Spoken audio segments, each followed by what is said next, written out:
1957, when our film takes place, is totally informed by the Cold War, by McCarthyism, by hot rods and girls wearing leather sweaters and ponytails, and and saddle shoes. I mean, this is pretty much the 50s.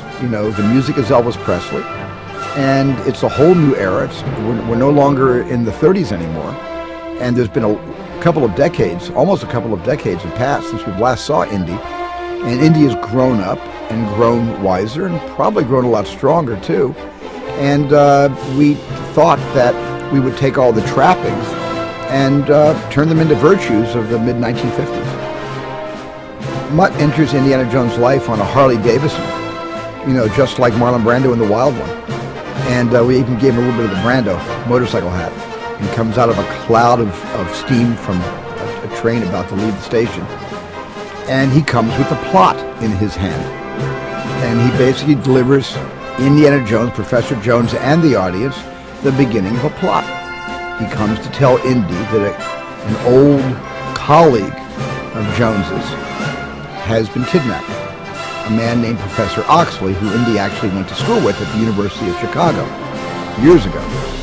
And he comes with that information, and that begins the plot of Indy 4. I really wanted, Kingdom of the Crystal Skull to be a blood relative of the previous three. And therefore, it's practical sex, it's all kinds of booby traps, it's all sorts of exotic locations, if not around the entire world the way the first movie globe-trotted. It's a little more limited because a lot takes place in the U.S., which none of the other films really did. But certainly we go to South America, and we go to Central America, and we go to the Southwest. We go to the East Coast of, where Marshall College is, and we do travel on this film. Every morning, you come on the set, and there's an electrician whistling the Indiana Jones theme, or there's somebody humming it, or we couldn't go anywhere where somebody didn't start singing that song. I mean, it's just, John, talk about iconography. I mean, the hat is great, the whip is great, Harrison looks great in the hat with the jacket holding the whip. But what really gives Harrison a lot of his esprit de corps is John Williams with that theme that he came up with out of whole cloth. Those notes fell out of the sky onto his paper, and John's a genius, and John has, and Indiana Jones cannot exist without that theme, and of course that theme would be nothing without Indiana Jones. I think this film was more demanding on Harrison from a physical standpoint than the other three movies were. But there were things, because of new, safety devices, harnesses and wires that we digitally removed later on, which allowed Harrison to do some death-defying stunts, but always keeping him safe. And so physically, in terms of, I guess, if Harrison had an odometer, there would be more mileage on Crystal Skull than probably Raiders of the Lost Ark. Everywhere I went on a publicity junket for one of my directed films, I'd get asked a question, inevitably by a journalist, when's the next Indy coming out? And they weren't asking me the question,